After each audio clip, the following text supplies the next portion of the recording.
আমি আপনাকে প্রস্তাব দিলাম, আপনাকে আমি বিয়ে করব। সুপ্রিয় দর্শক, আসসালামু আলাইকুম ও রহমাতুল্লাহ। আশা করি সকলেই ভালো আছেন। বেশ কিছুদিন পূর্বে আমরা আমাদের এই চ্যানেলে দুইটি ভিডিও এক্সপ্লেন করেছিলাম। একজন হুজুর ইউটিউবার তিনি গিয়েছিলেন একটি পতিতালয়ে, ফারিয়া নামের একটি মেয়ের সাথে তিনি কথা বলেছেন। সেই ভিডিওটি ভাইরাল হওয়ার পর থেকে হুজুরের উপরে অনেকটা চাপ রয়েছে। চলুন আমরা আজকে সরাসরি হুজুরের কাছ থেকে কথাগুলি শুনে আসি।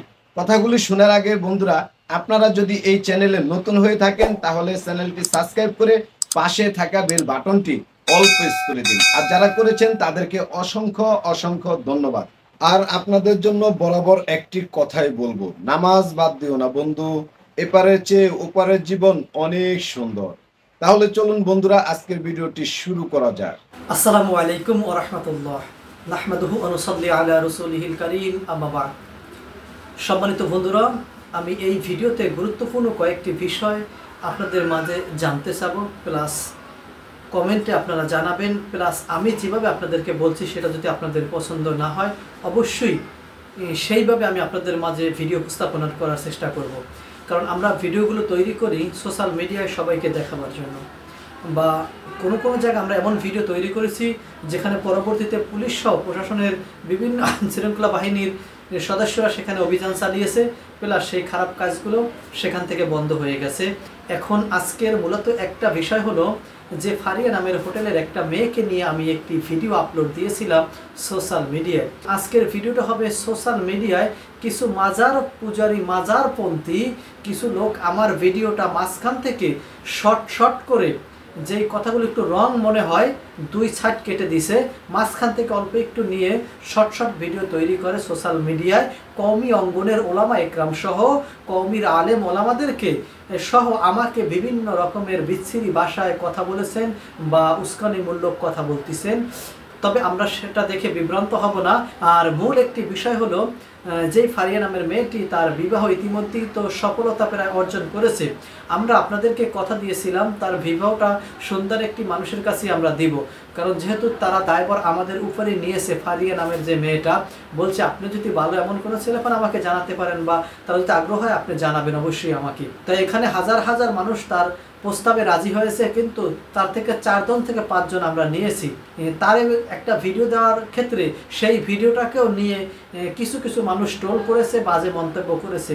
আমি প্রথমে একটা বিষয় জানতে চাবো। 1 নম্বরে হলো, কোনো পতিতালয় যাওয়ার জন্য কোনো আলেম ওলামাদের কি নিষেধ করা আছে যে পতিতালয়ে যাওয়া যাবে না? জাস্ট লেবাজের জন্য খারাপ লাগতেছে, অনেকে বলবেন যে কওমি অঙ্গনের বদনাম হয়। আসলে মূলত বিষয় হলো, একজন সংবাদকর্মী হিসাবে, একজন জার্নালিস্ট হিসাবে তথ্য সংগ্রহ করার জন্য কি সেখানে একজন যাওয়া যাবে না? একজন জার্নালিস্ট হিসাবে আমার পার্সোনাল চ্যানেলে সেটা আপলোড না দিলাম, আমি যদি সেটা আন্তর্জাতিক চ্যানেলে দিয়ে দিতাম অথবা কোনো একটা পত্রিকায় যেখানে আমি জব করি সেখানে দিয়ে দিতাম, তাহলে কি তার জন্য কি সেখানে যাওয়া যেত না?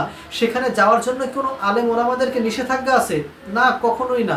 আপনারা সেখানে খারাপ কাজ করার জন্য যাবেন, আর আমরা সেখানে দ্বীনের দাওয়াতের জন্য, ইসলামের সঠিক কথা বলার জন্য, প্লাস সেখান থেকে একটা মানুষকে বের করে এনে সঠিক রাস্তাটা চিনিয়ে দেওয়ার জন্য আমরা সেখানে যাই। এখন আপনাদের মুখেই জানতে চাই, সেখানে যাওয়া আমার জন্য কি গ্রহণযোগ্য হবে না অপরাধ হবে? কোনো আলেম ওলামাদের জন্য গ্রহণযোগ্য হবে না অপরাধ হবে? অবশ্যই আপনারা কমেন্টে জানাবেন। 2 নাম্বার কোশ্চেন, সেটা হলো মেয়ের দিকে তাকানো, সেটাও একটা কিন্তু কবিরা গুনাহ। আচ্ছা, মূলত আমরা জেনায় লিপ্ত হলাম না, মেয়ের দিকে খারাপ উদ্দেশ্যে তাকালাম না, খারাপ নেয় তার দিকে তাকালাম না, যতক্ষণ ওখানে ছিলাম আস্তাগফিরুল্লাহ রাব্বি, আল্লাহ এই কাজ থেকে আমাকে বিরত রাখো, প্লাস এই কাজে যারা জড়িত আছে তাকেও কি তুমি হেদায়েত দান করো।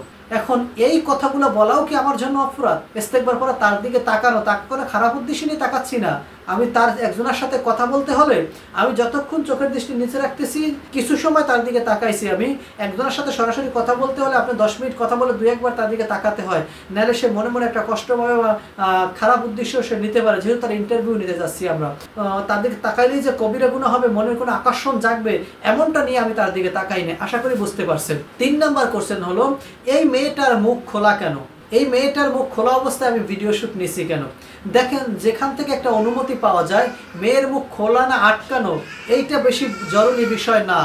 জরুরি বিষয় হলো, মেয়ের মুখটা যদি আটকানো থাকতেও তাহলে আমার কিছু যায় আসে না। সোশ্যাল মিডিয়া যারা দেখছেন তারা কবিরা গুনার সম্মুখীন হচ্ছেন, তাদের ভিতরে আকর্ষণ যদি জাগে তাহলে তারা কবিরা গুনার সম্মুখীন হবে। একটা পর্দাশীল মেয়ের ভিতরে আপনি যদি খারাপ দৃশ্যে তাকান তাহলে আপনার কবিরা গুনাহ হবে। এটা আপনার একটু বোঝা দরকার ছিল। আপনি খারাপ উদ্দেশ্যটা না নিলেই পারতেন, ভালো দিকটা একটু তাকান। আপনি খারাপটা একটু বাদ দেন, ভালো দিকটা একটু নিয়ে যান, তাহলে তো ভালো হয়। কতদিন সেখানে গিয়েছেন, কতদিন সেখানে গিয়ে এভাবে মানুষকে দিনের দাওয়াত দিয়েছেন, দিনের কথা বলেছেন, ইসলামের প্রতি ডাকছেন, সেই কথাটা একটু নিজেকে নিজের বিবেকে প্রশ্ন করান, তাহলে ইনশাআল্লাহ সত্যটা আপনি পেয়ে যাবেন।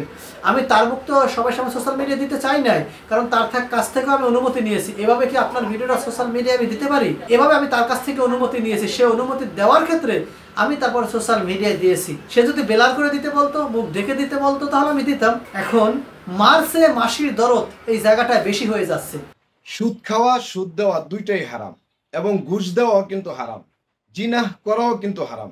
তারপরও আমরা অনেক মানুষ জেনে বুঝে এই ধরনের অন্যায় কাজগুলি রীতিমতো করে যাচ্ছি। মহান আল্লাহ পাক রব্বুল আলামিন আমাদেরকে সঠিক বুঝার তৌফিক দান করুন। হুজুর কথাগুলি বলছে তার জায়গা থেকে, তিনি চাচ্ছেন সব জায়গাতে ইসলাম পৌঁছে দেওয়ার জন্য, এই জন্যই তিনি একটু চেষ্টা করেছেন। তাই তিনি পতিতালয়ে গিয়ে ফারিয়া নামের মেয়েটির সাথে কথা বলেছেন, কি কারণে, কি জন্য সে এই পথটি বেছে নিয়েছে।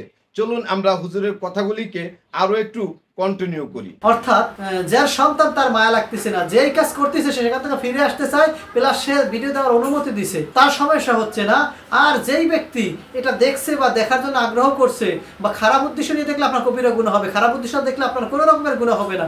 আপনি তার দিকে ভালো উদ্দেশ্যে তাকাতে পারেন। এখন আমরা তো খারাপ উদ্দেশ্য নিয়ে তার দিকে তাকিয়ে কবিরা গুনাহ খাওয়াবো আর আমার দোষ দেবেন, এটা কখনোই সম্ভব না। সবাই একটু সাবধানতা অবলম্বন করবেন। আমি যেভাবে চলাফেরা করি আপনারা সেভাবে একটু চলাফেরা করার চেষ্টা করেন। সবাইকে এক পাল্লায় তো ওজন দেওয়া যাবে না, সবাই তো এক পথের প্রতীক না, সেটা আপনার বুঝতে হবে। এখন ভিডিও কিন্তু আপনাদের জন্য দিয়ে থাকি, যদি আপনাদের ভালো না লাগে এই ভিডিও, বা আরো 2 থেকে 3টা মেয়ে তারা ইন্টারভিউ দেবে বলেছে, তারা ইন্টারভিউ দেওয়ার জন্য প্রয়োজন আমার অফিসে আমি নিয়ে আসব। যদি তারা ইন্টারভিউ দিতে চায়, অফিসে নিয়ে এসে তারপরে তার কাছ থেকে গুরুত্বপূর্ণ কিছু কথা আমরা আপনাদের মাঝে তুলে ধরবো। এখন সেটা আমি একটা পোস্ট করেছিলাম কমিউনিটি ট্যাবে, সেখান থেকে আপনারা কিছু উল্লেখযোগ্য হারে কমেন্ট করেছেন, দেখতে চান আপনারা, সেই জন্য আমি তাদেরকে নিয়ে এসে সরাসরি সাক্ষাৎকারগুলো আপনাদের মাঝে তুলে ধরবো। তাদের জীবন জীবিকা কিভাবে নির্ভর করে, কয়টা বিষয় আমি তুলে ধরবো সেটাও আপনাদের মাঝে ক্লিয়ার করি। 1 নম্বরে হলো তারা জীবন জীবিকা কিভাবে নির্ভর করে, তারা কত বছর যাবৎ খারাপ কাজের সাথে, জেনার সাথে লিপ্ত ছিল, তারা কোন কোন স্থানে জেনায় লিপ্ত ছিল, ঢাকার ভিতরে কতগুলো হোটেলে তারা জেনায় লিপ্ত ছিল, ও হোটেলগুলোর নাম কি, প্লাস স্থানগুলো কোথায়, এমনকি সে এই কাজ থেকে ফিরে আসলে সে আর এই কাজে কখনোই যাবে কিনা, সে এই কাজ থেকে কত পরিমাণ টাকা ইনকাম করেছে, ওই টাকাগুলো কোন কোন কাজে খরচ করেছে, এখনো সে ওই টাকাগুলো তার আর কাজে খরচ করতে পারবে কিনা। আশা করি আমার কথাগুলো আপনারা বুঝতে পারছেন। তাই আপনাদের যদি তার সম্পর্কে কোনো মতামত বা কোনো কিছু থেকে থাকে, অবশ্যই আপনারা আমাকে সরাসরি ফোন দিয়ে জানাতে পারেন, হোয়াটসঅ্যাপ, মেসেঞ্জার, অথবা ইমোতে আপনারা ফোন দিতে পারেন, অথবা কমেন্টও আপনারা জানালে আমরা রিপ্লাই দেওয়ার চেষ্টা করব ইনশাআল্লাহ। বর্তমান সমাজে জিনাহ ব্যভিচারের মতো এই নিকৃষ্ট কাজ বেড়ে চলেছে। শুধু ফারিয়াই নয়, তার মতো অনেক মেয়েরাই পতিতালয়ে গিয়ে কাজ করছে। আমাদের প্রত্যেককে সতর্ক থাকতে হবে, আমরা যেন এই ধরনের পাপাচার থেকে নিজেদেরকে মুক্ত রাখতে পারি। মহান আল্লাহ পাক রব্বুল আলামিনকে ভয় করি এবং তার হুকুম আহকাম মেনে চলার চেষ্টা করি। বন্ধুরা, আপনারা শুরু থেকে শেষ পর্যন্ত ভিডিওটি দেখেছেন।